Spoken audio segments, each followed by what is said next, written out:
Hi, Scorpio. This is Jov. Welcome po sa ating channel. By the way, Scorpio, this is your weekly Gabay Tarot reading from February 9 to 15, 2026. Gamitin ng reading na ito bilang gabay lamang. Tandaan, Scorpio, ito po ay general reading.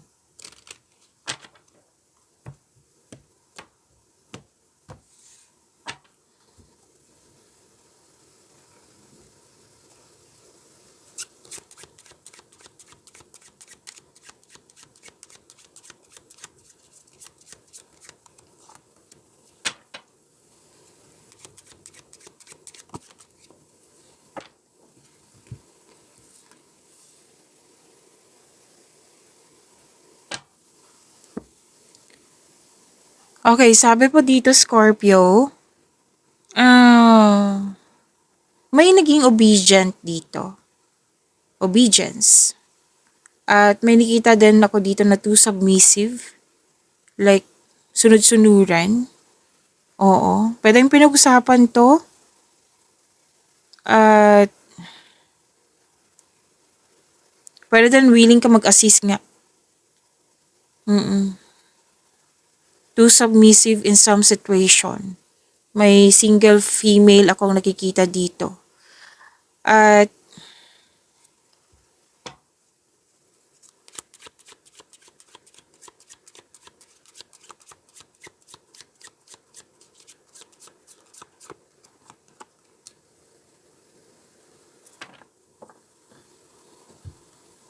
may usapin tungkol sa marriage contract, pwede din proposal, engagement, kasal, ikakasal.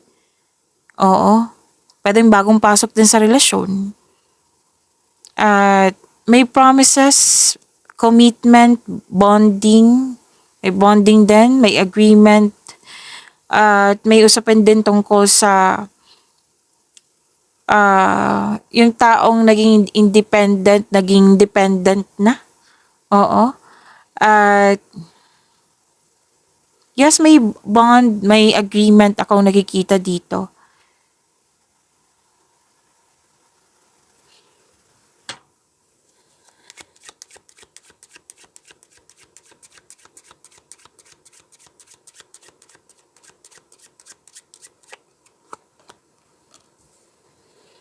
You're about to be surprised.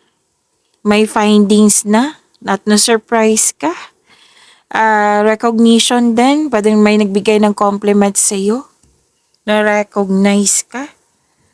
At yung situation na naging horrible, like, hindi mo talaga inasahan na nagkaroon siya ng positive outcome. Na it will turn out into great. Yan, na hindi na naging positibo nga, na naging na-surprise ka. Wow, ito pala yung outcome. Yan. So, pwede din na makaka-receive ka ng magandang balita na dati na worried ka. Ano ba to? Ang resulta ba nito is okay or hindi? Nag-worried ka. So, most likely condition to eh. Oo. So, makakuha ka ng magandang balita po. Yes.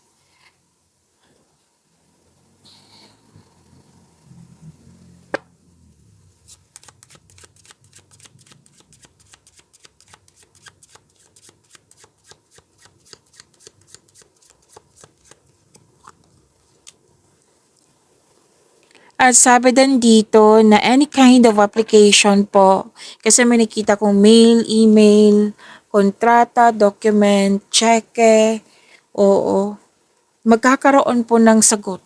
Magkakaroon po ng approval. Like, job application ba to, loan application, visa application. Basta may nakita kong sagot na dito, approval, ma-receive mo. This is a new opportunity, may challenge na kailangan mong bigyan ng aksyon. At sinabi din dito na itong dumating sa iyo, changes.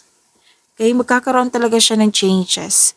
And sabi din dito na maaring makatanggap ka ng inheritance, mana, or pwede din po na masaganang ani ng buhay.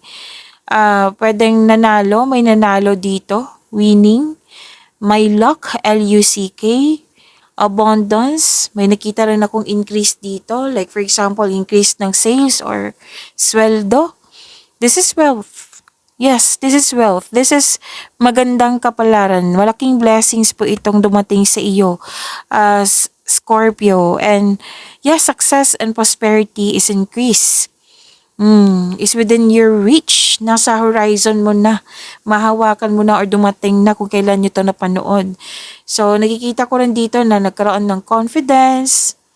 Alam na alam mo yung self-worth, success. Yan. So, ang ganda 'di ba? Claim nyo po, Scorpio. Ang ganda po.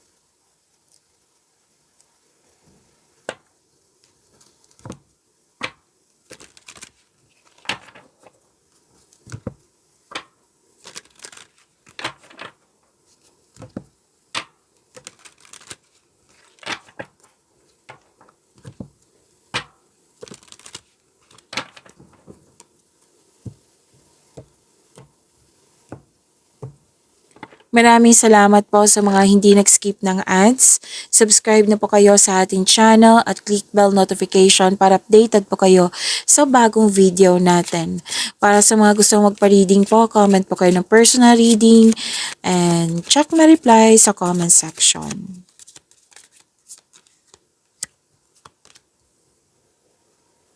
Oh wow! Nakuha mo si Wheel of Fortune. Scorpio, ang ganda naman. Di ba may sinabi dito na fortune, good fortune? O, dito din. Claim niyo po, lumabas sa tarot cards niyo. Claim niyo po ha, Scorpio, ang ganda.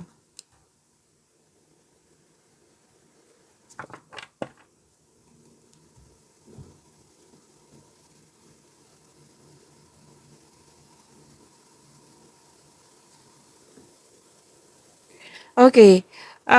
Scorpios, this is your energy. Sabi po dito na may changes, which is lumabas dito kanina, changes. Nakikita ko dito na in-embrace mo tong changes nito.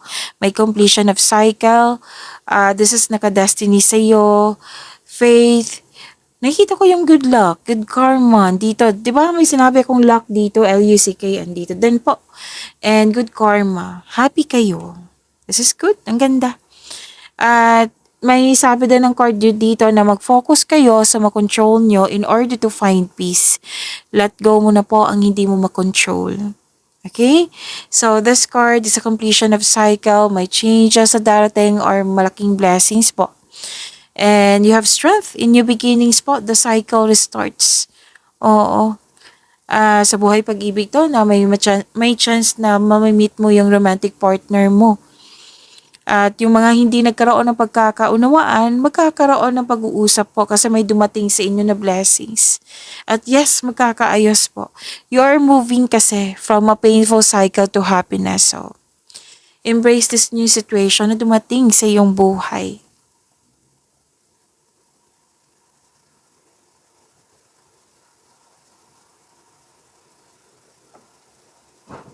Okay, so blessings, good fortune, pwede din pong itong job opportunity or unexpected wealth. So, sinabi din dito yung wealth kanina. Andito din siya. Yes, sa mga gipit, may parating na blessings na magbibigay sa iyong kaperahan. Kung jobless ka ngayon, may unexpected job opportunity. Oh, wow, ang ganda naman nito. Marami ding benta, oh.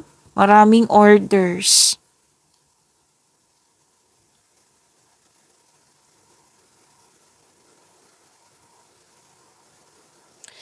So, may dumating na opportunity, 'di ba? Dalawang card na mismo nagsabi niyan. Bibigyan mo siya ng agarang aksyon. Kasi may nararamdaman ako ditong excitement. So, you are excited sa in-offer sa'yo na dumating sa iyo na opportunity na bibigyan mo to siya ng agarang aksyon. Kasi go signal to. Lakas ang energy mo.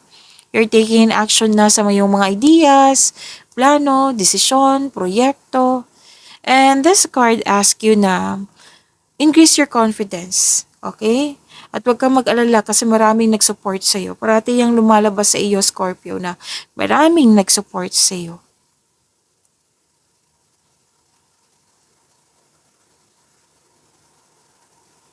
Kung bago lang po ito na tao na hindi mo masyadong kilala or mga ginagawa, wag po daw kayo magmadali. Kung tao ito, kilalanin mo ng mabuti. Kung offer to, alamin mo ng mabuti.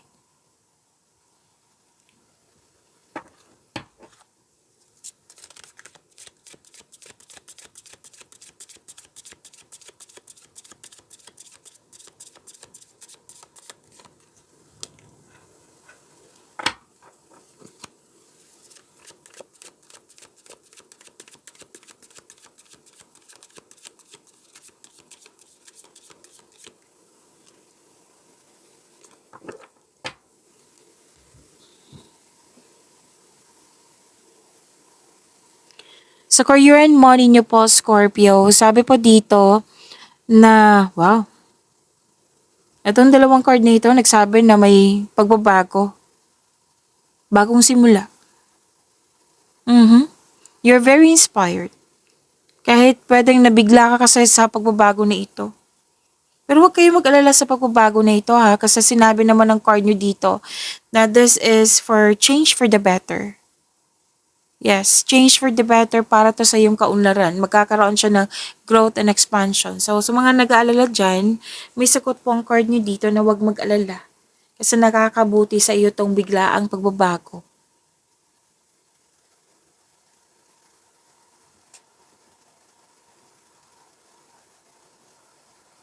May sikreto din na mabubulgar kasi malakas ang iyong intuition. Sinabi ng card dito na malakas ang iyong intuition. At yes, itong opportunity na dumating na sinasabi kanina pa dito, ah, very excited, oo, at very inspired. Yan. Kasi alam na alam mo na magkapagbigay talaga to ng kaunlaran sa iyo. Yung dumating sa iyo, na very excited ka. Tapos naging masipag ka dito, naging creative ka.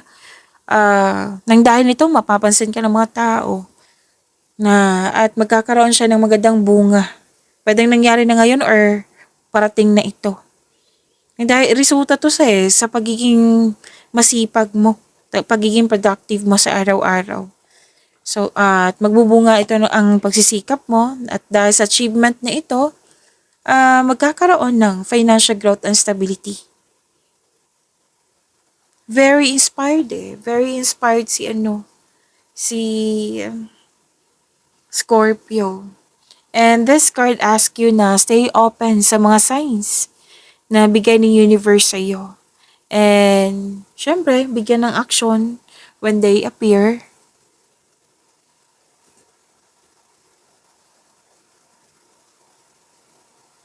So, may dito, some of you may chance na maglakbay sa malayong lugar.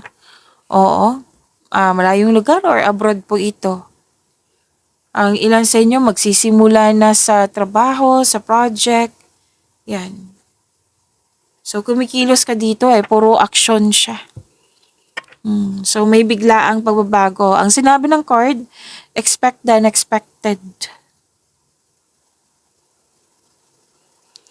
Sabi din dito na makaka-receive ka ng malaking pera. Pwede din return investment po ito. Na kitang-kita ko dito yung happiness mo. May promotion din ako nakikita dito, pagtaas ng kita, sweldo, allowance, or ng iyong posisyon. At may humingi ng tulong sa iyo dito. So sabi ng card dito, consider helping someone. Oo. Okay. Naging generous nga kayo. Nagbigay kayo ng tulong. Generosity kasi ang sinasabi dito. And you're sharing resources po. Pwede din makaka-receive ka ng regalo or tulong nga.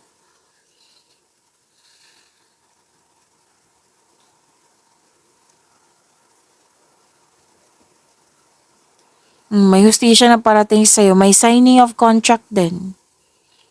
Huwag kayong mag-alala sa challenges ha, kasi nakikita ko dito, magkakaroon to ng positive outcome.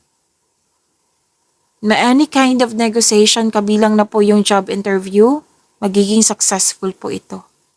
Kung ang tanong niyo sa pera, di ba, may matanggap kayo ng malaking pera, mabalanse po ito at mas may i-improve pa ito.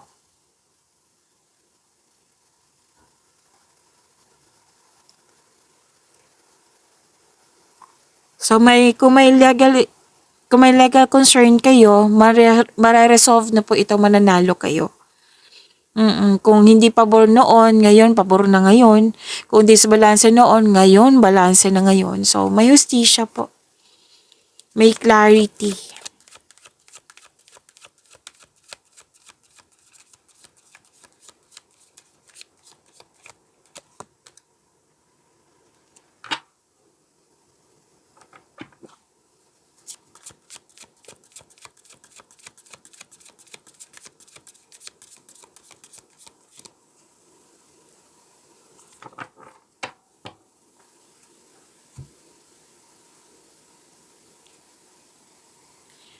This is about your love life, self-love, partnership, and your romance.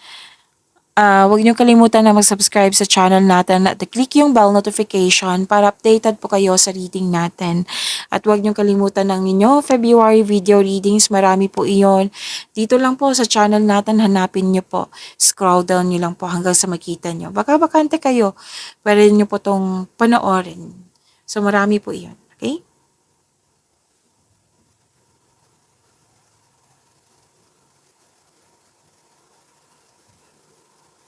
Okay, you're building stability, conserving resources. Meaning to say, single ka man marelasyon sa buhay mag-asawa, nagkaroon ng sense of stability. Oo.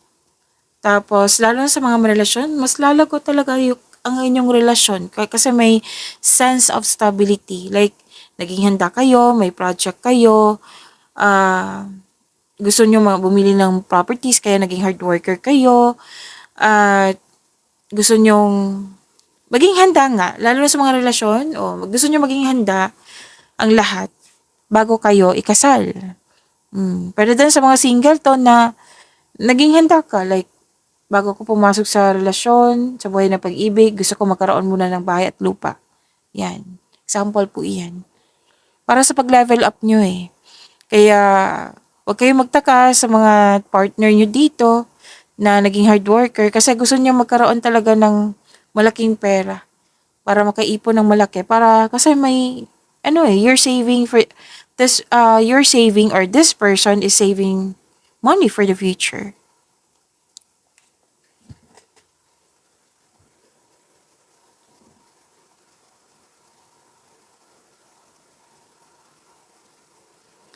So this is happy kayo kasi may get together. Yes, happiness ang nakikita ko dito. Success, achievement, may parating na blessings na it will lead you to happiness. Kung hindi ka okay noon, ngayon okay ka na. Kasi this is magandang kalusugan, kaligayahan, at kaaya-ayang pakiramdam. May reunion din ako nakikita dito, Scorpio, bonding. Most likely family, pero may nakita naman akong old friends dito. And success, yes, this is good. Ang ganda ng energy na ito. Maaaring makatanggap ka ng balita na may buntis or wedding. Opo. Tapos, happy bonding ng partner, family. Yan, ang ganda niyan. May nakita nga ako ditong outing to escape everyday pressures. So, you're feeling healthier inside and out. Na-overcome mo na yung mga nararamdaman mo na lungkot or illness. Yan, na-overcome mo na. Okay ka na ngayon. So, that's good. Ang ganda ng blessings nyo.